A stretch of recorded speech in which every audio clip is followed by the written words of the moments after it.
¿Qué tal? ¿Cómo están todos ustedes? Me alegra saber que están bien. Con usted el maestro Eddie Ruiz, quien estará trabajando con ustedes esta hermosa asignatura que se llama Historia Social Dominicana 2.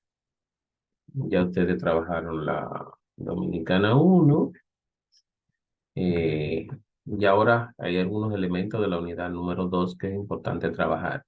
Para esta primera unidad tendremos la independencia nacional hasta la anexión a España, 1844-1861. El primer punto del programa habla sobre la unificación de la política de la isla, ¿verdad? 1822-1844, que es el periodo donde fuimos colonia haitiana. Recordar que pocas semanas de haber sido proclamada la independencia efímera, el 1 de diciembre de 1822, 1821, 1 de diciembre de 1821, ya pocas semanas, 9 de febrero de 1822, se da lo que es la intervención, ocupación haitiana. Periodo terrible de la historia, que ya lo trabajamos en Historia Social Dominicana 1, y que ustedes recuerdan, donde todas estas imposiciones que puso este gobierno, eh, que llevaron a que los dominicanos durante 22 años estuvieran totalmente agobiados y en búsqueda de buscar la mejor manera de salir de esto y proclamar una verdadera independencia. A partir de este periodo, entonces es importante recordar que durante este espacio hay algunos antecedentes que es importante recordar, los antecedentes que tienen que ver con la independencia nacional, y es la formación de tres sociedades que fueron importantísimas para que se pudiera dar este proyecto liberador de Duarte y los Trinitarios. Dentro de estas tres organizaciones está la Trinitaria, está la Filantrópica y está la Dramática. La Trinitaria, recordarán ustedes que fue un grupo que se inicia con tres personas y que cada uno de los miembros tenía el compromiso de buscar otros, con el fin de ir impregnando en la población las ideas libertarias, las ideas de independencia que un, un gran grupo de personas estaban conscientes, pero que la gran mayoría, por temor y tal vez por desconocimiento, no tenían en proyecto realizar. Pero Duarte, en conjunto con los trinitarios, forma esta primera organización, luego forma la filantrópica y finalmente forma la dramática. Tres grupos que procuraban proyectar, dar a conocer las informaciones en torno a este movimiento de liberación y que fueran concienciando a las personas sobre la necesidad de salir de este yugo y comenzar a vivir una vida independiente y soberana. La Trinitaria fue la sociedad creada por Juan Pablo Duarte y otros dominicanos el 16 de julio de 1838.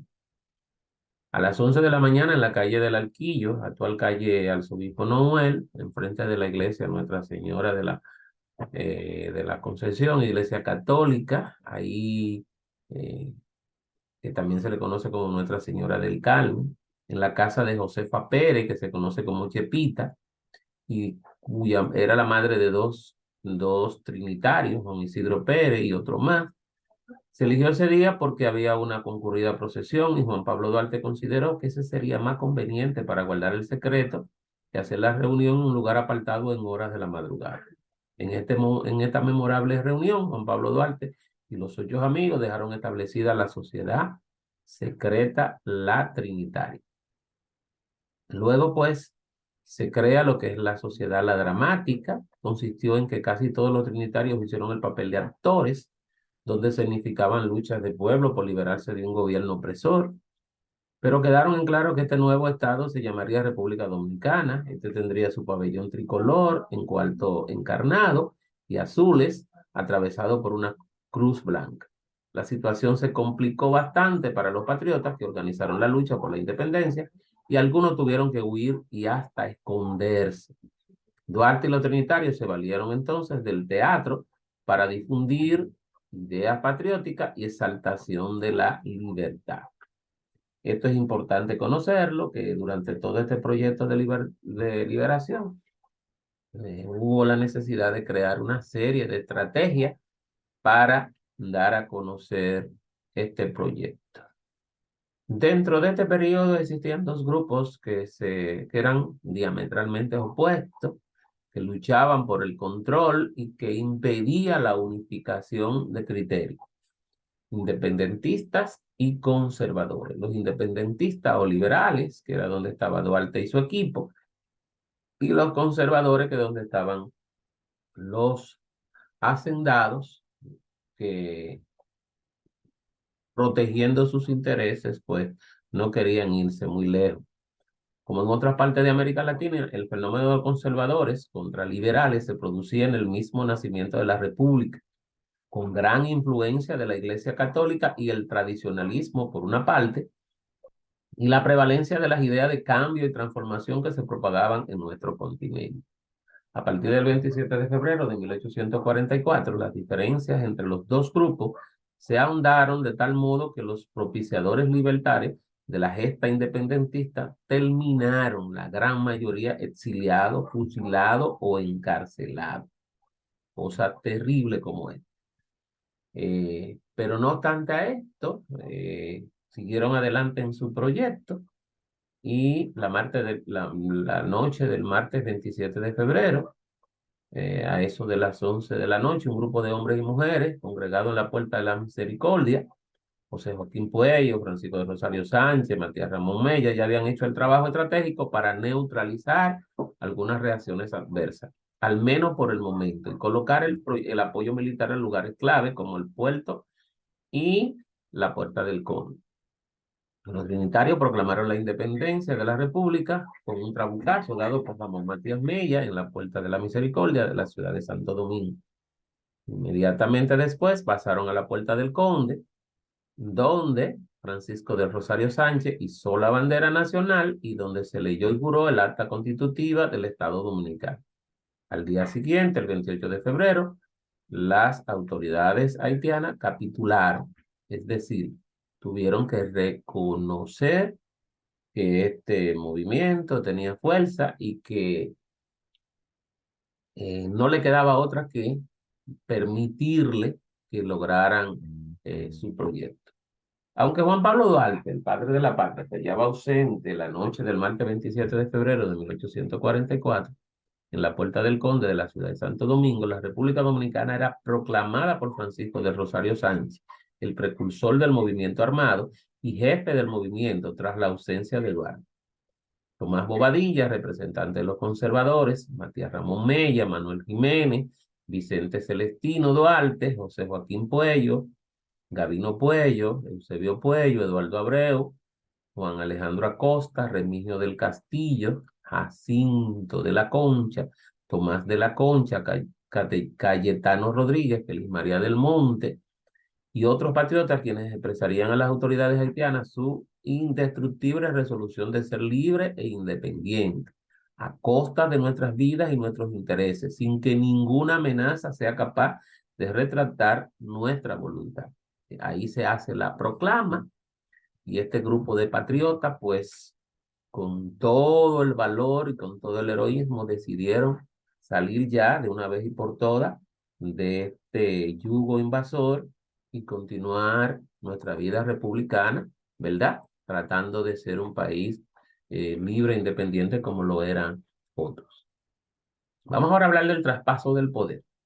Troncoso Sánchez relató que en la Puerta del Conde se formó la primera Junta Central Gubernativa. Esta junta estaba compuesta por Francisco de Rosario Sánchez, Ramón Matías Mella, José Joaquín Puello, Remigio del Castillo, Gonzalo de la Concha, Mariano Echavarría y Pedro de Castro y Castro. En los siguientes días, de acuerdo a Fran Moyapón, en su Manual de Historia Dominicana, todos los pueblos del país se fueron pronunciando en cada uno de los pueblos, cada uno de los líderes que estaban establecidos en estos pueblos, también se proclamaron en favor de la independencia. Así nació la República Dominicana, gracias a la dedicación en las actividades de los trinitarios, quienes a última hora tuvieron que aliarse con el antiguo partido boyerista de Santo Domingo, cuyos líderes principales se encontraban en desgracia, entre ellos Tomás Bobadilla, José Joaquín Puello, quien poseía un enorme prestigio entre la clase alta de la capital, y el otro, que era de la masa de color, tenía fuerte influencia sobre la clase negra. Cuando se formó la Junta Central Gubernativa que sustituyó el Comité de Insurrección, el experimentado Bobadilla fue elegido presidente en lugar de Sánchez, de 27 años entonces, con lo que fracasó el plan de los trinitarios de mantener el control del gobierno. Paradójicamente, Bobadilla iniciaba como gobernante una nueva etapa de la historia del país, a pesar de que ayudó a sostener la dominación haitiana. Este Bobadilla, que fue un funcionario del gobierno haitiano, es justamente quien asume la presidencia de la Junta Central Gubernativa. Él fue funcionario del régimen de Jean-Pierre Boyer, el gobernante que dirigió la invasión en 1822. Los trinitarios no estuvieron conformes con el mando y dieron un golpe de estado contra Bobadilla.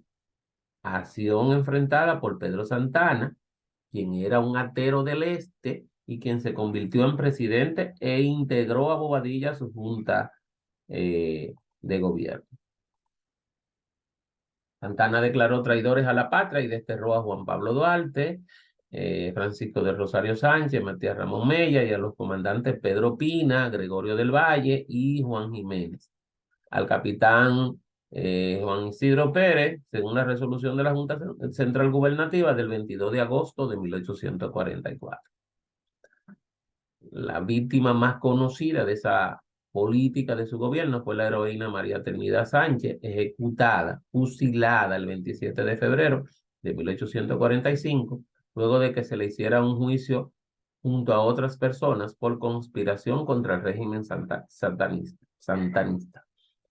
El fusilamiento de la mártir causó conmoción en toda la localidad y causó un disgusto entre todos los miembros de los liberales, quienes entendían que era una traición, una alta traición al movimiento de independencia.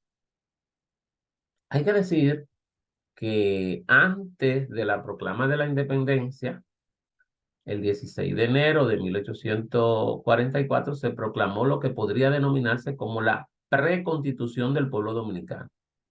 Nos referimos al manifiesto de los pueblos de la parte del este de la isla ante española o Santo Domingo, sobre las causas de su separación de la República Haitiana, mejor conocido como el manifiesto del 16 de enero de 1844.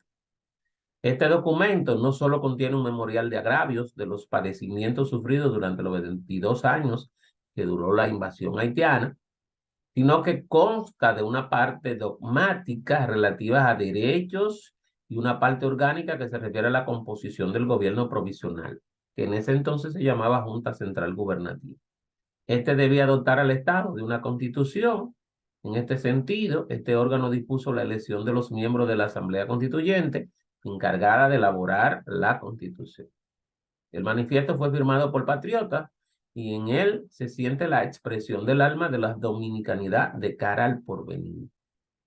En este documento figura un memorial de todos los agravios sufridos durante la ocupación haitiana, así como un listado de los derechos que debían consagrarse y algunas disposiciones relativas a la conformación del nuevo gobierno que debía realizar las acciones del lugar para adoptar lo que podría ser o lo que se conocería como la Constitución.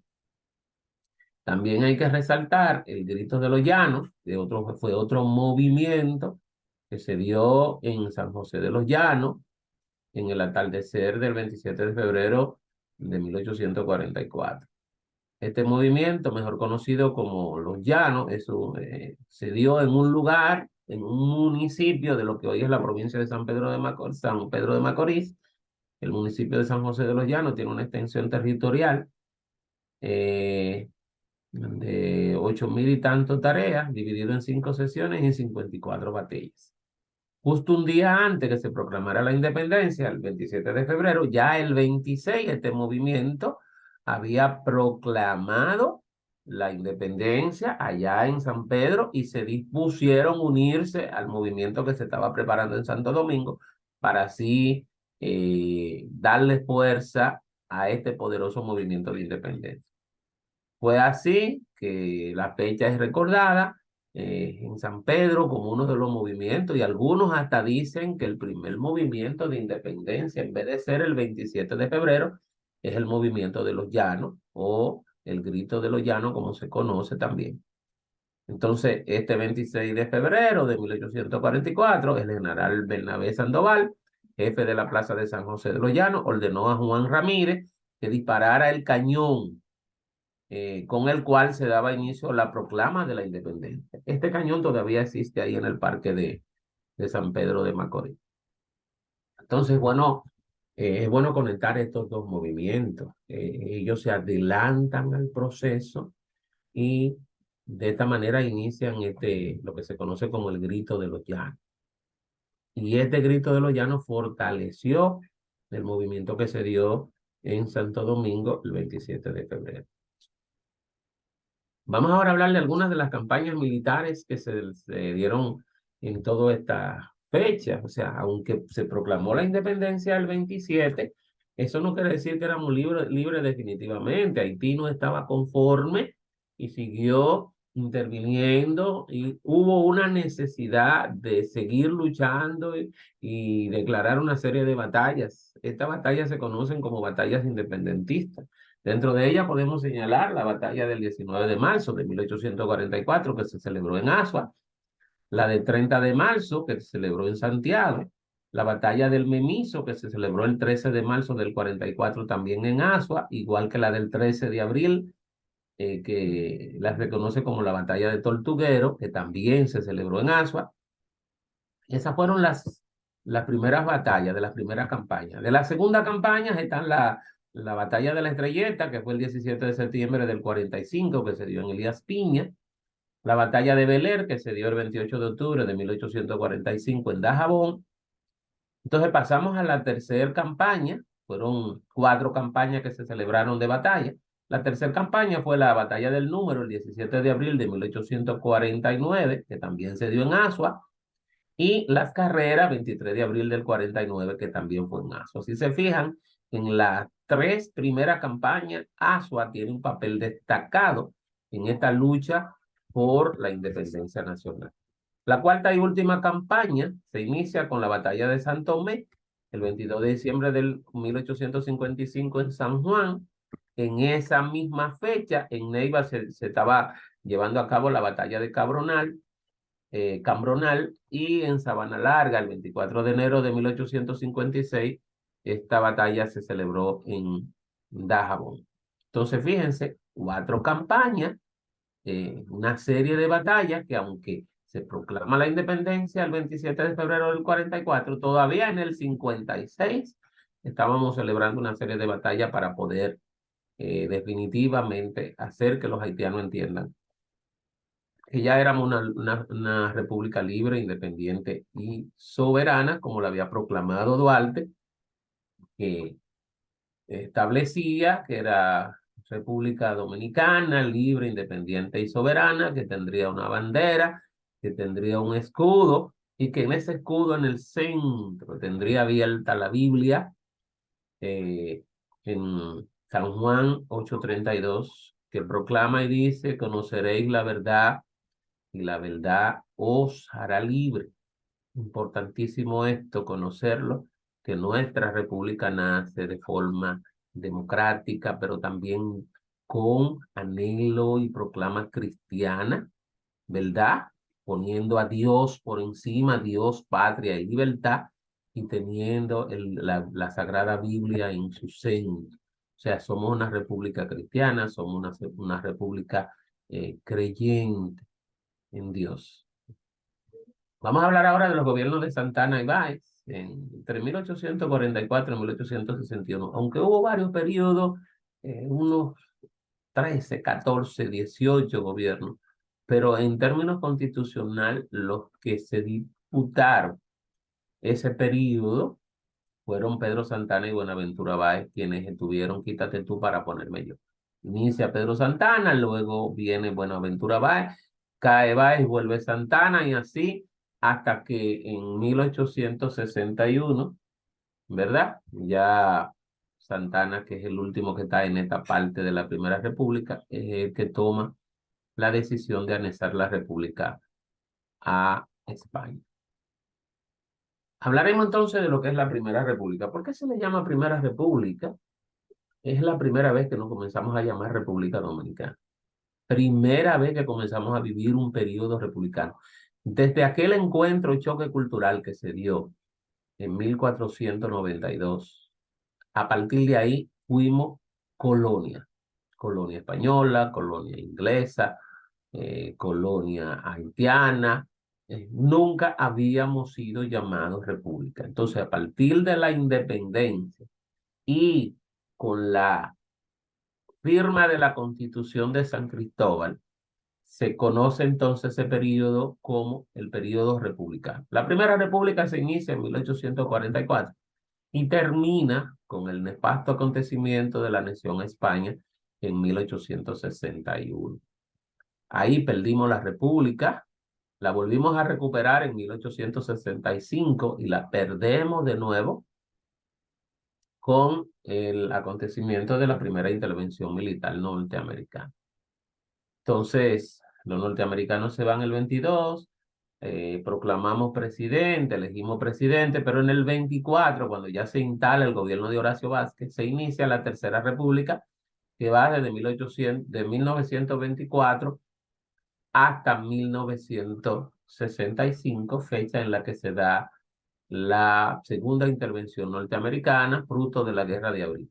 Entonces se pierde ahí la Tercera República.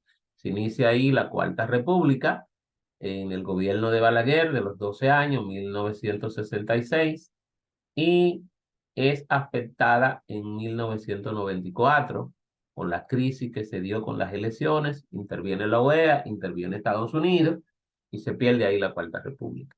Y podemos decir que a partir del 96 estamos viviendo lo que se conoce como la Quinta República. Volvemos otra vez aquí, la nueva república enfrentó numerosos desafíos, esta primera república. Estos desafíos eran internos como externos, ¿verdad? A nivel interno, el país tuvo que consolidar su estructura política y establecer bases de un gobierno democrático. Se promulgaron varias constituciones durante este periodo y se llevó a cabo elecciones para elegir a los líderes del país. Durante la Primera República, a nivel externo, la República Dominicana se enfrentó a las hostilidades de grandes potencias internacionales. Varios países, incluyendo España, Francia, Estados Unidos, intentaron intervenir en los asuntos internos del país y establecer un protectorado e incluso anexar la isla. La República Dominicana resistió estos intentos y logró mantener su independencia, aunque en varias ocasiones se vio forzada a aceptar la imposición de deuda y tratados desfavorables. La Primera República también fue testigo de importantes avances en diferentes áreas. Se promulgó la educación, se promovió la educación y se fundaron escuelas y universidades. Se fomentó el desarrollo económico, especialmente en la agricultura y el comercio. Además, se llevaron a cabo importantes reformas sociales y se promovió la igualdad de derechos. Eso se dio durante la Primera República. Pero es bueno destacar que a pesar de los avances, la Primera República enfrentó numerosos desafíos y conflictos internos. La lucha política, las divisiones entre diferentes grupos de poder llevaron a inestabilidad y a cambios frecuentes en la estructura de gobierno. Esto, sumado a las dificultades económicas, las presiones internacionales, contribuyó al fin de la Primera República en 1861, cuando fue anexada a España. A pesar de su corta duración, la Primera República sentó las bases para el desarrollo de un desarrollo en el país y un legado de lucha por la independencia y la libertad. Su importancia histórica y su influencia en la identidad nacional, en la identidad dominicana, la convierte en un periodo fundamental en la historia de la República Dominicana. Primera República. Muy importante porque a partir de ahí comenzamos a hacer un ensayo de lo que era democracia, hacer un ensayo de lo que era vivir libre, hacer un ensayo de entender que ya éramos una nación que necesitábamos trillar nuestro propio camino. En cuanto a la primera economía, en cuanto a la economía, la Primera República buscó una serie de impulsar el desarrollo del país a través de la agricultura, principalmente la producción de azúcar y café. Sin embargo, la falta de recursos y la inestabilidad política dificultaron el crecimiento económico sostenible. Hubo conflictos y luchas políticas. Estos conflictos se dieron entre conservadores y liberales, quienes tenían visiones políticas y económicas divergentes. Cada uno entendía la forma de cómo vivir. Mientras los liberales entendían que debíamos ser libres, los conservadores entendían que teníamos que buscar un protectorado con cualquier nación. Además, durante este periodo se pusieron varios intentos de anexión a otros países, ¿verdad? Fruto de los conservadores. Además de España, también estaba Francia, algunos eran pro Estados Unidos, en fin, otros entendían que debíamos volver a Haití, mientras que los liberales, dirigidos por el grupo de Duarte, los independentistas, entendían que debíamos ser una nación libre e independiente. Vamos a hablar ahora de la Constitución Dominicana. Aunque el 27 de febrero nosotros nacimos como república, nos faltaba nacer como Estado. No teníamos un Estado establecido, no habían leyes, no habían forma de cómo normar la vida. Es ahí donde podemos hablar de la Constitución. La primera Constitución de la nueva nación llamada República Dominicana, la cual alcanzó su independencia frente a Haití el 27 de febrero de 1844. Fue adoptada el 6 de noviembre de ese año, en la cual se plasmaron las tensiones entre el pensamiento liberal y el pensamiento conservador sobre cómo articular el incipiente sistema político. Como se verá, el conservadurismo le fue ganando la batalla al liberalismo prácticamente en cada una de las coyunturas políticas relevantes, tanto en el resto del siglo XIX como en la gran parte del siglo XX. Se siguen imponiendo y todavía hoy día los conservadores tienen mucha potencia frente a los liberales. La primera Asamblea Constituyente, reunida en la ciudad de San Cristóbal, llegó a aprobar de manera preliminar un texto constitucional de corte liberal muy a tono con la visión de Duarte.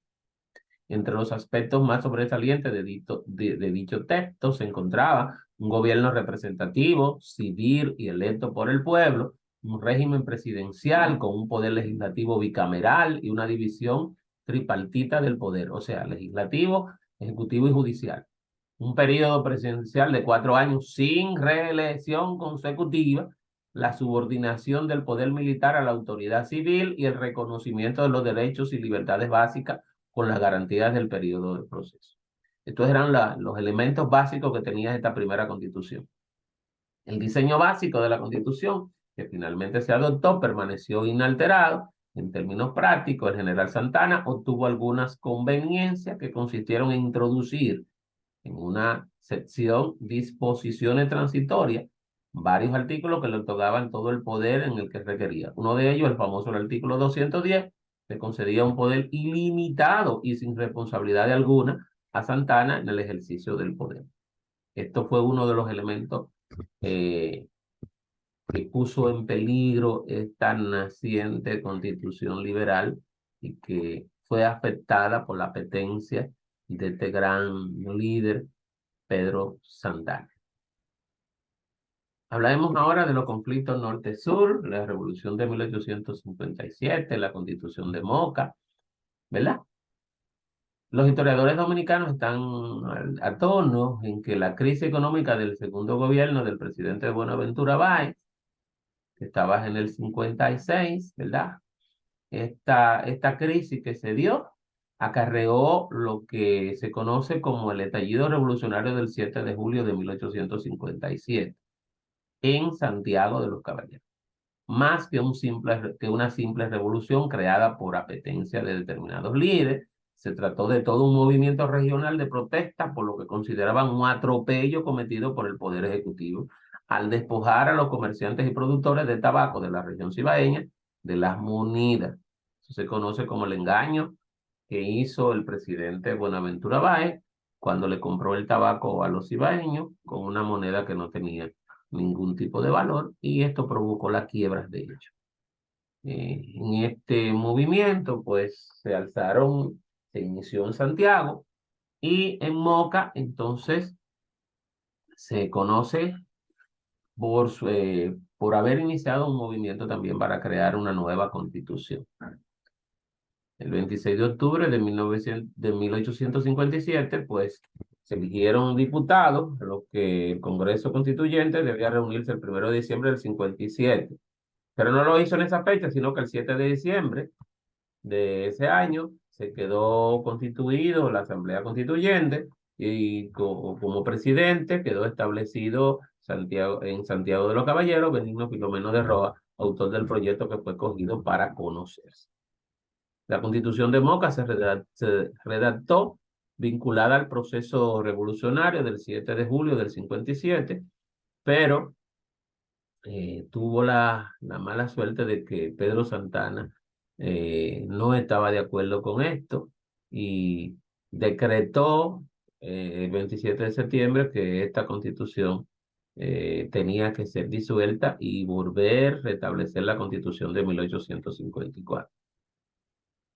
Entonces, con esto, pues la constitución de Moca, pues, aunque era liberal y tenía muchísimos proyectos, pues pediría fuerza. Después de asumir el mandato, debido a su prestigio militar, el general Santana y sus asesores hicieron un trabajo preparatorio para debilitar la consistencia de la Constitución de Moca y en un documento de protesta suscrito en Santo Domingo en fecha 27 de julio del 58, bajo el título Manifiesto Nacional, en que se solicita el restablecimiento de la Constitución de diciembre de 1854, suscrito por Tomás Bobadilla, Francisco Javier, entre otros.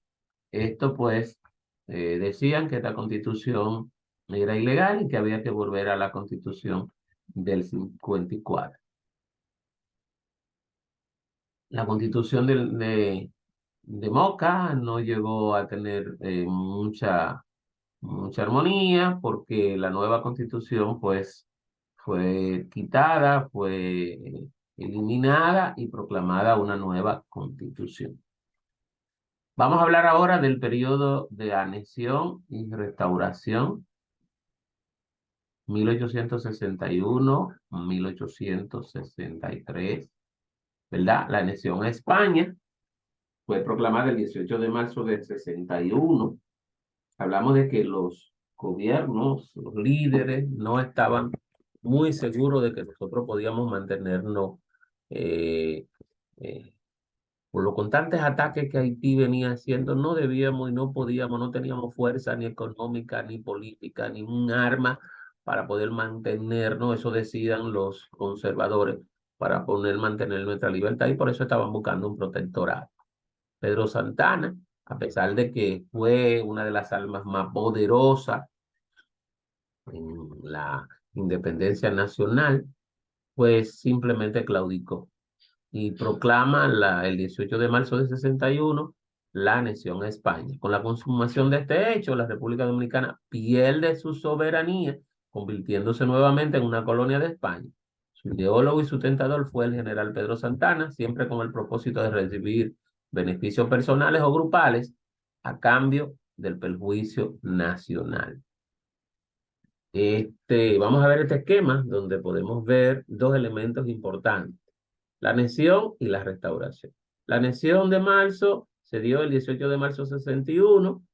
eh, en cambio, la restauración se dio el 16 de agosto de 1863. En marzo, pues, del 61, en la anexión estaba Pedro Santana como líder de esto, Isabel II, Felipe Rivero, Carlos Vargas y José de la Cándara. Esos fueron los personajes principales de la anexión. En cambio, los personajes principales de la restauración, Santiago Rodríguez, José Salcedo, Gaspar Polanco, Benito Monción, Gregorio Luperón, Pedro Pimentel y otros.